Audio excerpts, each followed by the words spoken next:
Hola amics de Valenciana Televisió, quina alegria poder saludar-vos i poder dir que el València ha guanyat 4-0.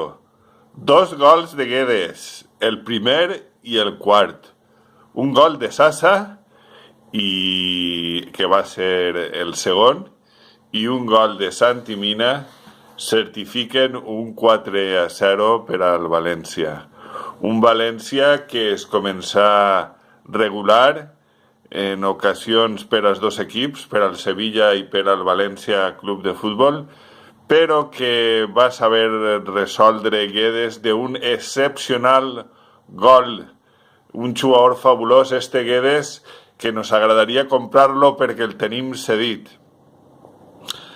Sasa va saber ficar el segon gol d'una manera també magistral.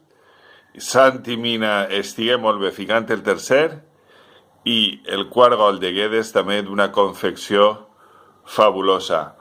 Un València que avança a poc en la classificació, és la segona jornada de Lliga que estem els segons i vos repetisc, jo m'aixuï un hermosar a que el València anava a ser campió de Lliga i les coses pareixen ser que nos diuen que serem campions, que el València serà campió de Lliga si les coses segueixen aixina. Marcelino, en les seues declaracions, com sempre, molt comedit.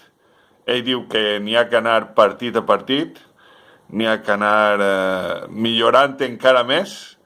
Un entrenador fabulós el que tenim esta temporada. I què dir, nosaltres normalment no parlem dels directius, però dir que Alemany és un directiu que està demostrant que les coses se poden fer bé. Tenim un gran directiu com és Alemany, Mateu Alemany, tenim un gran entrenador com és Marcelino i tenim uns jugadors que estan responent a aquest entrenador i que estan fent un València que pot ser campió de Lliga enguany. 4-0 front al Sevilla, un 3-6 front al Betis en l'anterior jornada de Lliga. El València goleja, el València juga bé, el València té ànim de guanyar. El València, estimats amics i amigues, és un València com el que li agrada a l'afició que siga el València Club de Futbol. Esperem que seguisquen les coses aixina i la pròxima jornada que puguem contar que el València ha guanyat de nou. Adeu, amics.